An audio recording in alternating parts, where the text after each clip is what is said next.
आज की युवा पीढ़ी भूत और आत्माओं के होने पर विश्वास नहीं करती, लेकिन जिस पर आप विश्वास नहीं करते वह असल में है ही नहीं। यह तो संभव नहीं है ना। आज हम ऐसे ही भूतहा स्थान से आपका परिचय करवाने जा रहे हैं, जिसके बारे में कहा जाता है कि इसका निर्माण स्वयं एक आत्मा ने किया था। बात बहुत ही पुरानी है। उस समय ग्रामीण लोग अधिकतर एक जगह से दूसरी जगह जाने के लिए बैलगाड़ी आदि का उपयोग करते थे। कोई भी शुभ त्योहार हो या कोई प्रयोजन, बड़ा से बड़ा मेला जगह जगह लगता था और मेला जाने के लिए लोग लगभग 10-15 दिन पहले से ही तैयारी शुरू कर देते थे। कुछ लोग पैदल ही गोल बनाकर रात को खा पी कर निकल जाते थे और सुबह होते होते मेले की जगह पर पहुंच जाते थे। कुछ लोग बैलगाड़ी आदि नांद कर निकल जाते थे। ये लोग मेला करने कभी कभी पैदल ही 10-12 कोस तक चले जाते थे और उधर से कुदाल, हसुआ, हत्था, पानी उछीलने का साधन, कुड़ी, खेतों में सिंचाई के काम आने वाला बर्तन जिसमें रस्सी बांधकर कुएं, तालाब आदि से पानी निकाला जाता है आदि खेती किसानी के सामान के साथ ही पहसुल, लोड़ा आदि भी खरीदते थे और साथ ही ओसौनी के साथ ही बांस की बनी अन्य चीजें। हर परिवार अपने परिवार के छोटे बच्चों के लिए लकड़ी के बने खिलौने और तिपहिया गाड़ी खरीदना नहीं भूलता था। ऐसा नहीं है कि मेले आज नहीं लगते, पर आज के मेले पर आधुनिकता पूरी तरह से हावी हो गया है और साथ ही ये पारंपरिकता से बहुत ही दूर हो गए हैं। पर उस समय के मेलों की अपनी खासियत होती थी। लोग कुछ विशेष चीजों को खरीदने के लिए किसी विशेष जगह पर लगने वाले मेले का इंतजार करते थे। भूत की पूरी कहानी शुरू करने से पहले मुझे एक छोटा भूत ही रोचक किस्सा याद आ रहा है और उसे यहाँ सुनाना जरूरी समझता हूँ। एक बार मेरे गांव के कुछ लोग रात को खा पी कर लाठी, गमछा, सतुआ आदि बांधकर मेला करने निकल गए। उन्हें लगभग 7-8 कोस दूर जाना था। रात का समय और आकाश चांदनी से चकाचौंध। कुछ खेत सरसों के पीले फूल से लद गए थे और प्रकृति की शोभा में चार चांद लगा रहे थे। मेरे गांव के लोग तेजी से घुरहुरिया रास्ते, मेड़ों आदि से होकर तेजी से गाते हुए, बतियाते हुए बड़े चले जा रहे थे। रास्ते में एक गड़ी पड़ी। वे लोग गड़ी पार किए पर क्या देखते हैं कि घूम फिर कर फिर से ही गड़ी पर ही आ जाते थे। रात का समय और आकाश चांदनी से चकाचौंध। कुछ खेत सरसों के पीले फूल से लद गए थे और प्रकृति की शोभा में चार चांद लगा रहे थे। मेरे गांव के लोग तेजी से घुरहुरिया रास्ते, मेड़ों आदि से होकर तेजी से गाते हुए, बतियाते हुए बड़े चले जा रहे थे। रास्ते में एक गड़ी पड़ी। वे लोग गड़ी पार किए पर क्या देखते हैं कि घूम फिर कर फिर से ही गड़ी पर ही आ जाते थे। जब 2-3 बार उनके साथ यह घटना घटी तो उन लोगों को आभास हुआ कि उन्हें बुलौना भूत ही बुलवा रहा है। दरअसल बुलौना भूत के बारे में ऐसा कहा जाता है कि ये लोग लोगों को नुकसान तो नहीं पहुंचाते, पर उन्हें रास्ता भटकाकर परेशान करते हैं। फिर क्या था, तभी उसी गोल के एक बुजुर्ग ने अपनी चुनौती निकाली, सुरती बनाया और जय हो बुलौना बाबा कहकर थोड़ी सी सुरती वहीं चढ़ा दी और हनुमान जी का नाम लेकर फिर से आगे बढ़ गए। खैर इस बार उन्हें बुलौना भटकना से बच गए थे। खैर मेला जाने वाले इस गोल की समस्या कम होने का नाम ही नहीं ले रही थी।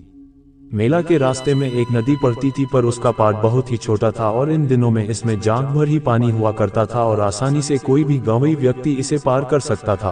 पर उस दिन जब ये लोग नदी के किनारे पहुंचे तो पाट लगभग 1 मील तक चौड़ा लग रहा था और उस चांदनी रात में पानी लहरा रहा था। इन लोगों को कुछ समझ में ही नहीं आ रहा था और पास में कोई मल्लाह या नाव भी नजर नहीं आ रही थी। ये लोग नदी से 10 मीटर पहले ही रुककर सुबह होने के इंतजार में वहीं बैठे बैठे ऊँधने लगे। खैर सुबह हुई तो इन लोगों को पता चला कि नदी तो अभी 100 मीटर के लगभग दूर है और वैसी ही पतली की पतली दिखाई दे रही है।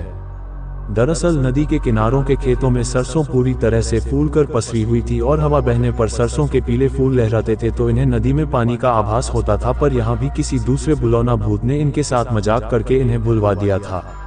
अब इस गोल का हर व्यक्ति सोच रहा था कि अगर रात को ही थोड़ी हिम्मत करके हम लोग आगे बढ़े होते तो पता तो चल जाता कि नदी का पार न बढ़कर ये सरसों के खेत हैं। खैर उस समय बुलौना भूत ऐसी हरकतें करके लोगों को परेशान करते ही रहते थे, तो यह नई बात नहीं थी। खैर सुबह ये लोग फिर से तेजी के साथ चलना शुरू किए और दोपहर तक एक बड़े बगीचे में पहुंच गए। उस बगीचे से लगभग 1 कोस पर एक दूसरा बड़ा बगीचा बारी था जिसमें मेला लगता था। पर ज्यों ही वे लोग इस पहले बगीचे में प्रवेश करना शुरू किए, इन्हें बहुत ताजुब हुआ क्योंकि इस बगीचे में भी दुकानें सजना शुरू हो गई थीं। इन लोगों को कुछ समझ में नहीं आ रहा था कि क्या करें। खैर इन्होंने एक दुकानदार से पूछ ही लिया कि क्या इस साल मेला इसी बगीचे में लगने वाला है, तो उस दुकानदार ने हाँ में सिर हिलाकर फिर अपने काम में लग गया। खैर इस बगीचे में भी एक छोटा कुआं था और पास में ही देवी का एक छोटा थान भी। ये बगीचा भी बहुत बड़ा था और लगभग 2-3 कोस की एरिया में फैला था। दिन में भी अंधेरा का पूरा पूरा साम्राज्य लग रहा था। इन लोगों ने कुएं पर पहुंचकर दातून आदि किया और आटा आदि सानकर वहीं लिट्टी बनाए और खाकर आराम करने लगे। दरअसल दुकानें सज रही थीं और मेला शाम को गुलजार हो जाता था। हर दुकानों पर चिराग जल उठते थे और कुछ पेड़ों पर लुकारे मशाल भी जल उठती थी।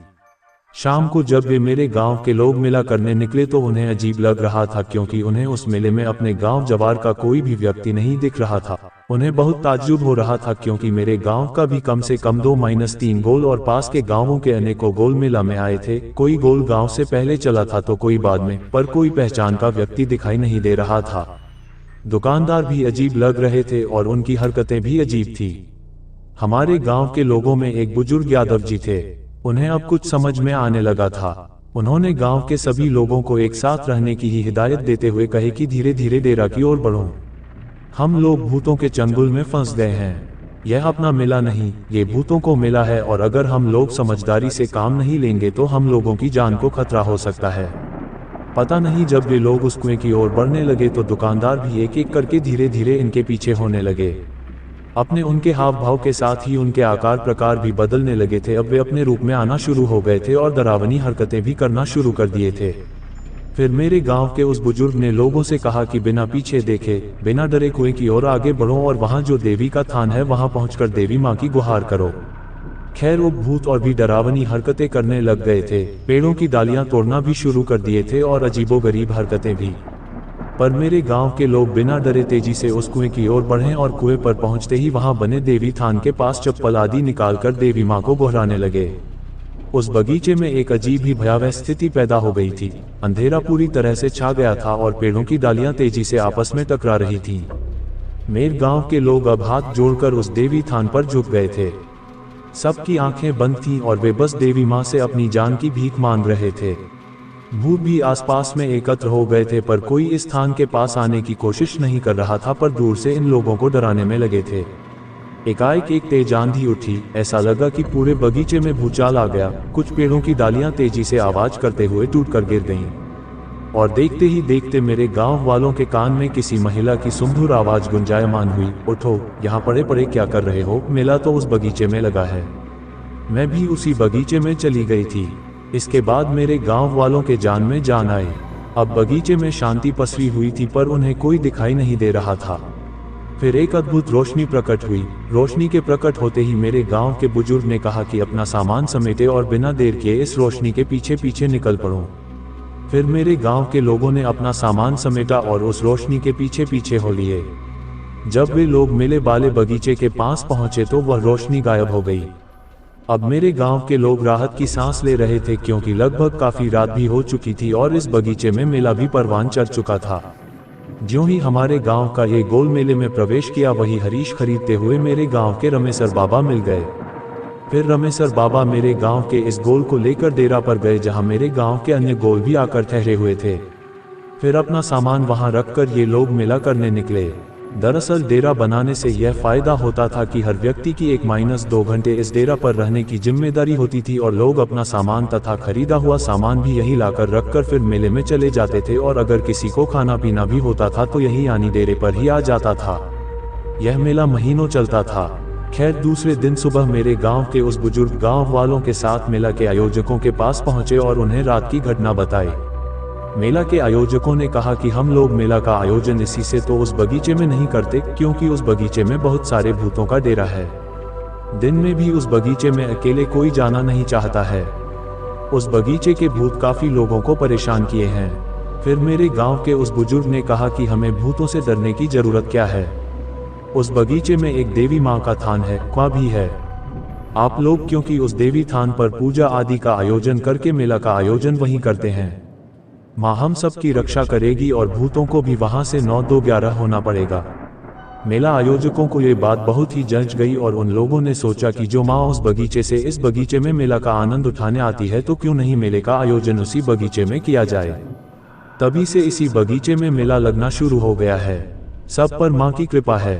माँ के थान पर एक छोटा मंदिर भी बन गया है। मेले के दौरान पूरा बगीचा माँ में हो जाता है। अगरबत्तियों, कपूरों के जलने से पूरे बगीचे का माहौल देवी में हो जाता है।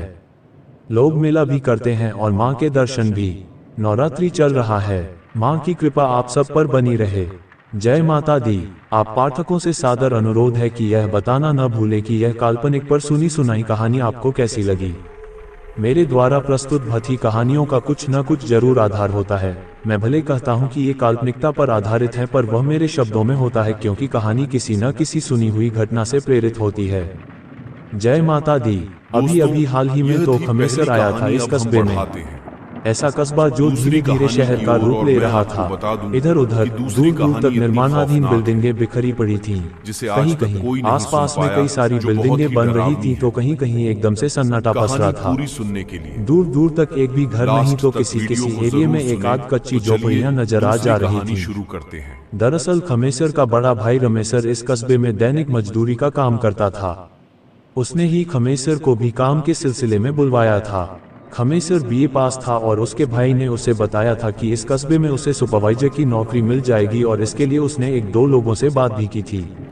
जून की तपती दोपहरी में खमेसर साइकिल दौड़ाता हुआ भाई द्वारा दिए पते की ओर भागा चला जा रहा था।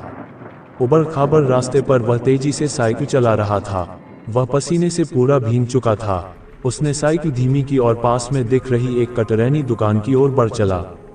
कटरैनी दुकान पर पहुंचकर उसने दुकानदार को कागज पर लिखा पता दिखाया और दुकानदार के बताए हुए कच्चे रास्ते पर फिर से आगे बढ़ने लगा। अभी खमेसर थोड़ा ही आगे बढ़ा था कि उसे 8-10 वर्ष का एक लड़का मिला। लड़के ने हाथ दिखाकर खमेसर को रुकने का इशारा किया और कहा कि अंकल, मुझे भी ले चलेंगे क्या? खमेसर रुककर वह पता दिखाया और बताया कि उसे यहाँ पहुँचना जरूरी है। फिर उस लड़के ने कहा कि यह पता उसे पता है और उसे भी उधर ही जाना है। फिर क्या था, खमेसर ने उस लड़के को साइकिल पर आगे ही बैठा लिया और उससे कुछ बातें करते हुए आगे बढ़ने लगा। लगभग 5-7 मिनट के बाद लड़के ने खमेसर को एक बन रही बिल्डिंग के तरफ इशारा करते हुए बताया कि यह वही बिल्डिंग है जिसका पता आप पूछ रहे हैं। फिर लड़के ने कहा कि अंकल, पहले आप अपना काम कर लें, फिर मेरा घर थोड़ा और आगे है, वहां मुझे छोड़ देना। खमेसर ने हामी भर दी और अपनी साइकिल को उस बन रही बिल्डिंग के तरफ मोड़ दी। बिल्डिंग के पास पहुंचते ही उसे एक आदमी मिल गया जो शायद वॉचमैन था। खमेसर ने उस व्यक्ति को वह कागज दिखाया और पूछा कि यह पता यहीं का है ना? वॉचमैन ने हाँ करके पूछा कि आपको किससे मिलना है? इस पर खमेसर ने वॉचमैन से कहा कि मिसिर जी से। वॉचमैन ने कहा कि मिसिर जी तो यहीं थे पर अभी निकल गए, अब वे 1 घंटे के बाद ही मिलेंगे। कोई बात नहीं, मैंने फिर से 1 घंटे में आ जाऊंगा। जब मिसिर जी आ जाएं तो आप बता दीजिएगा कि रमेसर का छोटा भाई खमेसर आया था। मैं जरा इस बच्चे को इसके घर पर छोड़कर आता हूँ। वॉचमैन ने पूछा कि किस बच्चे को? इस पर खमेसर ने उस 8-10 वर्षीय बच्चे की तरफ इशारा करते हुए कहा कि इसे। वॉचमैन को थोड़ा अजीब लगा क्योंकि उसे कोई बच्चा दिखाई नहीं दे रहा था, पर उसने बात को टालने के लिए कह दिया कि ठीक है जाओ, पर 1 घंटे तक आ जाना क्योंकि मिसिर जी आने के 2-3 घंटे बाद फिर यहाँ से निकल जाएंगे। खमेसर हामी भरते हुए साइकिल मोड़ने लगा। अभी भी वॉचमैन मुंह सिकुड़ते हुए खमेसर को देखे जा रहा था। खमेसर बच्चे के बताए हुए रास्ते पर फिर से साइकिल दौड़ने लगा। लगभग 20-25 मिनट साइकिल दौड़ने के बाद वह एक सुनसान इलाके में पहुंचा। इस इलाके की जमीन पूरी तरह से ऊबड़ खाबड़ और जंगली थी। जगह जगह झाड़ियां आदि उगी हुई थीं। कहीं कहीं कुछ छोटे बड़े गड्ढे भी थे। खमेसर ने कौतूहल से उस बच्चे से पूछा कि क्या तुम इस इलाके में रहते हो? बच्चे ने हाँ कहते हुए कहा कि हाँ अंकल, मैं इसी इलाके में रहता हूँ। फिर सामने एक खंडहर जैसी जगह की ओर इशारा करते हुए कहा कि अंकल, मैं यहीं रहता हूँ, आप मुझे यहीं छोड़ दीजिए, अब मैं चला जाऊंगा। खमेसर के दिमाग में तो मिसिर जी से मिलना है, कहीं देर न हो जाए, यही बात चल रही थी। अस्तु उसने बच्चे से और कुछ पूछे बिना बच्चे को वहीं उतारकर तेजी से साइकिल मोड़कर फिर उसी रास्ते पर वापस साइकिल दौड़ाने लगा। 20-25 मिनट साइकिल दौड़ाने के बाद वह फिर से अपने पते पर आ गया। वॉचमैन ने बताया कि मिसिर जी आ गए हैं और इतना कहते हुए वह उसे लेकर उस बन रही बिल्डिंग के अंदर पहुंचा। अंदर मिसिर जी कुछ लोगों से बात कर रहे थे। वॉचमैन द्वारा परिचय कराए जाने के बाद खमेसर ने मिसिर जी की पैरवी की। फिर बातचीत हुई और मिसिर जी के ये कहने की बात कि कल से तुम काम पर आ जाना। प्रसन्न मन से खमेसर मिसिर जी का धन्यवाद करते हुए उस बिल्डिंग से बाहर निकल गया। बिल्डिंग से बाहर निकलने के बाद खमेसर काफी शांति महसूस कर रहा था क्योंकि वह लगभग 10-12 दिनों से काम की तलाश में इधर उधर भाग रहा था। वह साइकिल के पास आकर स्टैंड पर से साइकिल उतारा और उसे डुबराते हुए ही आगे बढ़ने लगा। उसे अब थोड़ी भूख भी सता रही थी क्योंकि लगभग 11-12 बजे का निकला था और अभी तक एक बूंद पानी भी नहीं पिया था। साइकिल डुबराते डुबराते वह फिर से उसी कटरैनी दुकान के पास आ गया। कटरैनी दुकान के पास पहुंचकर उसने स्टैंड पर अपनी साइकिल खड़ी कर दी और कुछ खाने के लिए दुकान के अंदर चला गया। दुकान के अंदर पहुंचकर वह एक टूटे स्टूल पर बैठ गया और दुकानदार से एक लड्डू लाने के लिए कहा। दुकानदार कागज में एक लड्डू लपेटकर उसे दिया और साथ ही एक जग पानी और एक शीशे का गिलास भी ले आया। लड्डू खाते खाते अचानक खमेसर की नजर दुकान में ही एक खंभे से कांटी में लटकी एक फोटो पर पड़ी जिस पर फूल माला चढ़ाया गया था। बच्चे की फोटो और उस पर चढ़ी फूल माला देखकर खमेसर धीरे से दुकानदार से पूछा कि यह आपका लड़का है क्या? दुकानदार ने उदास मन से हामी भरते हुए कहा कि बाबू, यह मेरा लड़का ही है। अभी इसकी उम्र भी क्या थी, दुनिया भी ठीक से नहीं देख पाया था, पर भगवान की मर्जी के आगे किसी की मर्जी नहीं चलती। दुकानदार की इतनी बातें सुनने के बाद खमेसर धीरे से उठा और उस फोटो के पास पहुंचकर गौर से उसे देखने लगा। फोटो को गौर से देखने के बाद अचानक उसे कुछ याद आया और उसके चेहरे पर घबराहट के साथ ही पसीना भी आ गया। उसके पूरे शरीर में कंपन शुरू हो गई। बिना कुछ बोले वह फिर से अपनी जगह पर बैठ गया। दुकानदार ने खमेसर के गिलास में चाय उधलते हुए कहा कि बाबू, सबको जाना है पर समय से जाना अच्छा लगता है। यह मेरा लड़का बहुत ही होनहार और उपकारी था, सबकी सहायता करता था, यहाँ तक कि अपरिचितों की भी। इस एरिया के सभी लोग इसे बहुत ही चाहते थे। इसे इस नव निर्माणाधीन इलाके के बारे में पूरा परिचित था। जब भी कोई अनजाना कोई पता पूछता तो ये केवल पता ही नहीं बताता अपितु उस व्यक्ति को उस पते पर छोड़कर आता था। इसकी वजह से सभी लोग इसे बहुत ही प्यार करते थे। लगभग 1 महीने पहले की बात है। एक दिन एक अनगोया अनजाना मेरी दुकान पर आया। उसे उसी जगह पर जाना था जहां से आप आ रहे हैं। मेरा बेटा उस अनगोये को लेकर वहां पहुंचा। उस दिन उस बिल्डिंग के दूसरे महले पर पैट आदि बांधने का काम चल रहा था। पता नहीं मेरे बेटे के दिमाग में क्या आया कि वह एक पैट पर चढ़ गया। अभी वह पैट पूरी तरह से बांधा नहीं गया था। उसका पैर फिसला या पता नहीं क्या हुआ कि वह पैट पर से गिर पड़ा और वहां से कुछ लोग उसे लेकर अस्पताल तक पहुंचते तब तक उसके प्राण पखेरु उड़ चले थे। इतना कहने के बाद उस दुकानदार की आंखें डबडबा गईं। अब खमेसर थोड़ा आराम महसूस कर रहा था, पर वह सोच नहीं पा रहा था कि इस दुकानदार को कैसे बताए कि अभी इसी लड़के ने उसे उस पते तक पहुंचाया था। अभी खमेसर कुछ बोले इससे पहले ही वह दुकानदार फिर बोल पड़ा, बाबू, फिर हमने इसे अपने बच्चे को मुर्दहिया पर ले जाकर दफना दिया।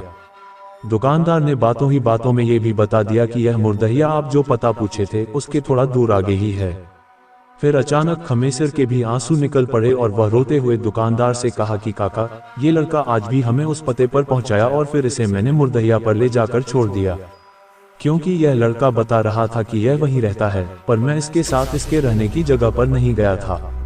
अब तो वह दुकानदार भी फूट फूट कर रोने लगा और कहने लगा कि बाबू, जरूर वह मेरा मुन्ना ही होगा, क्योंकि कल भी इसने किसी को किसी पते पर पहुंचाया था, पर जब उस व्यक्ति ने बताया था तो मैं बोल पड़ा था कि यह नहीं हो सकता, क्योंकि मेरे मुन्ना को गए तो महीनों हो गए हैं, पर आज जब आपसे साथ भी यही घटना घटी तो अब मुझे यकीन हो गया है कि वह मेरा मुन्ना ही होगा और वह मुर्दहिया से आकर अपनी इस दुकान के आसपास ही रहता होगा। अभी दुकानदार और खमेसर की बात चल ही रही थी कि खमेसर के पते वाला वह वॉचमैन भी चाय पीने वहां आ गया। उसे देखते ही दुकानदार उसे चाय देने लगा। वॉचमैन ने चाय पीते हुए खमेसर से पूछा कि बाबू, एक बात बताइए, जब आप मेरे पास गए थे तो मैंने तो किसी को भी आपसे साथ नहीं देखा, फिर भी आप बोल रहे थे कि इस बच्चे को छोड़ने जा रहा हूं। उस समय मैं कुछ समझ नहीं पाया था। इस पर दुकानदार फिर से रो पड़ा और कहा कि वॉचमैन बाबू, वह मेरा मुन्ना था और इसलिए शायद आपको दिखाई नहीं दिया। अब वॉचमैन को भी सारी बातें क्लियर हो गई थी, क्योंकि उसने पिछले 15-20 दिनों में कितने अपरिचितों को कहते सुना था कि बच्चे को छोड़कर आ रहा हूं। कहानी कहानी होती है, ये कहानी भी कहानी ही है और वह भी पूरी तरह से काल्पनिक। इसे मनोरंजन के रूप में देखें, पर यह कहना कि आत्माएं नहीं होती, ये बात मुझे हजम नहीं होती है। मैं तो बार बार यही कहता हूं कि अगर भगवान का अस्तित्व है तो भूत प्रेतों का क्यों नहीं। शायद कभी विज्ञान पूरी तरह से इस पर से पर्दा उठा दे और मेरी शंकाओं पर विराम लग जाए। जय बजरंग बली। दोस्तों ये कहानी आपको कैसी लगी? अगर अच्छी लगी है तो वीडियो को एक लाइक करके चैनल को सब्सक्राइब जरूर कर लेना, और ऐसे ही नई नई कहानी अगर आपको पसंद है तो हमारे चैनल के ऊपर मिल जाएगी, तो जाकर सुन सकते हो।